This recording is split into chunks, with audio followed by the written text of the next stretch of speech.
enough buttons for 200 jackets, somebody's in trouble. Somebody didn't pay attention to the right quantity and ordered the right quantity, and that will take time to get them and so on. So I worked for a company like that for women's wear and doing the trim buying and doing quality control, making sure that the length was correct, the width was correct, things like that.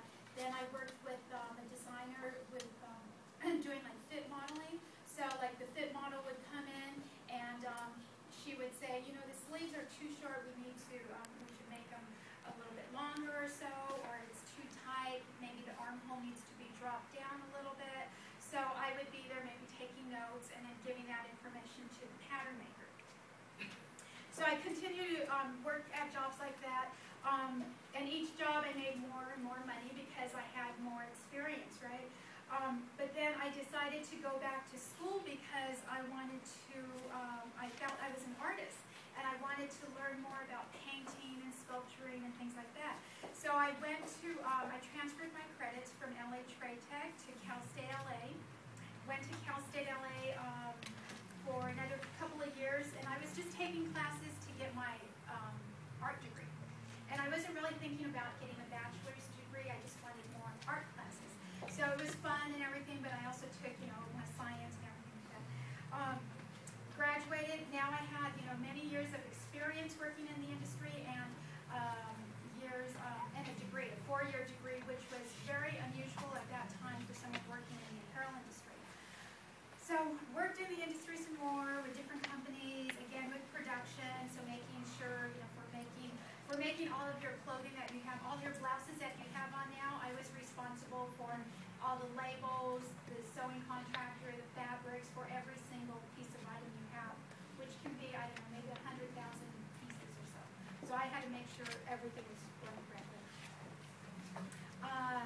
Then to fast forward, one of the last companies, well, kind of worked with, I went to their sewing factory and I was walking up and down and making sure everything was made correctly.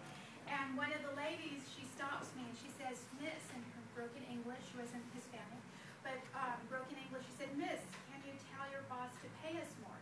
And I said, well, and I didn't care what they were getting paid because, again, we're in the business to make money. So at this time I said, well, how much are you getting paid? And she said some amount that was a very small amount, like $1, or I forgot how much, but just for the sake of the conversation, like $1.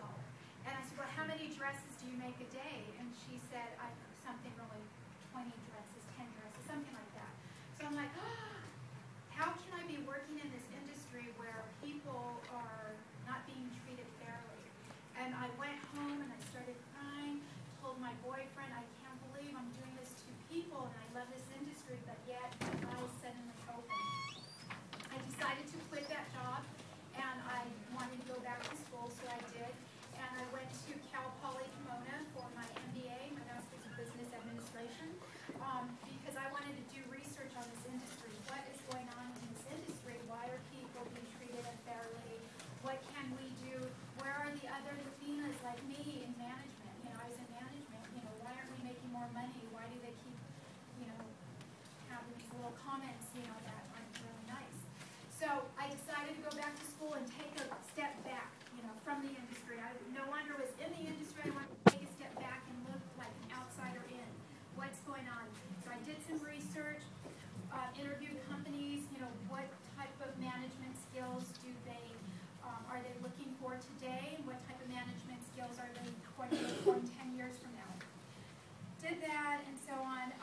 So all of those experiences came up to me kind of starting this organization. Again, like I said, I didn't see a whole lot of minorities, Latinas like myself in management, although we are the majority of people who buy cosmetics, kids' clothing, accessories, Latinas.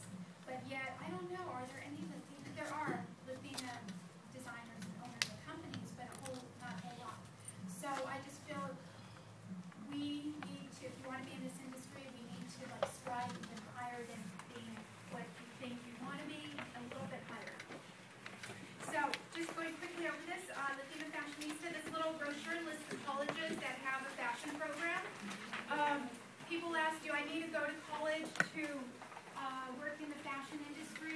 Not necessarily, but you do need experience.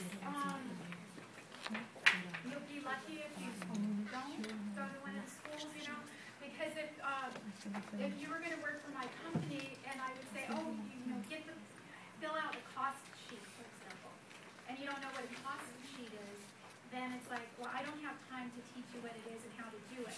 But if you go to one of these schools, for example, they'll teach you what a cost sheet is. Or if I'm asking you, you know, go look for denim, if you can call different companies, and I need denim 8-ounce weight. And if you don't know what an 8-ounce weight in denim is, then again, I don't have time to teach you and all that. So if you go to one of the colleges, you know, they'll teach you about different weights and different washes and stuff like that. So this pinpoints exactly which colleges here in LA County have a fashion program. So whether they're the community colleges, the Cal States, I don't know if any of you know, but there's 4 Cal State colleges that have fashion programs. Cal State LA, we have like a textile program. Cal State Long Beach, Northridge, and Cal Poly Pomona. And then your private colleges like FIDM and Otis, Art Institute, Woodbury, and so on. So, Latina Fashionista, real quick, I'll also say this. We also have a conference. We're going to have a conference in October. So at our conference, we have a panel of Latinas who work in the fashion and beauty industry.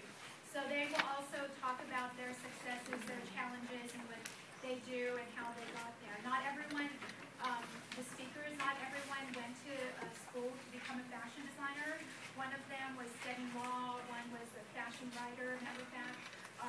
Another one worked in global trade, international trade, and so on. So we have some good speakers coming up.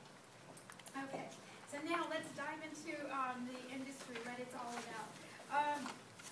The first thing that comes out in the fashion industry, if you're looking at color or if you're looking at fabrics or materials or anything like that, the very first thing that comes out are the colors.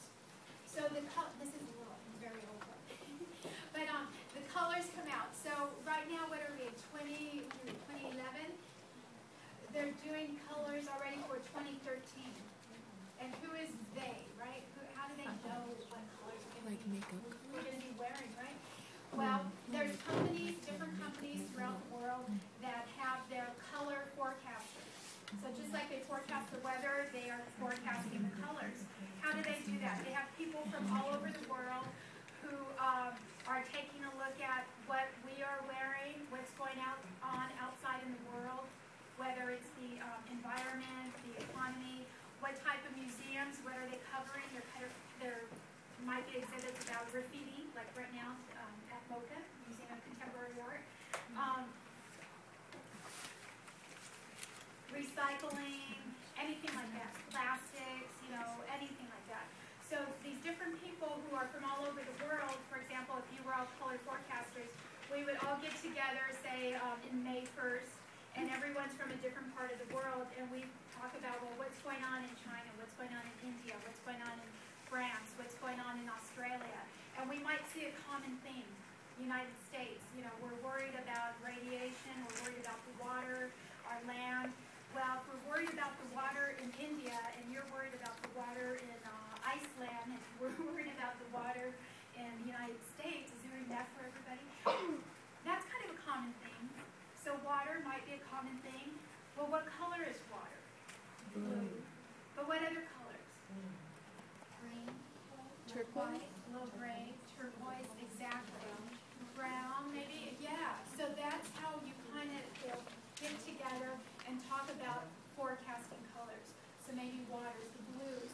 So they might have a little blue palette or so. I don't know, radiation, or maybe that will even go on to like cactus. Which plants can survive without water?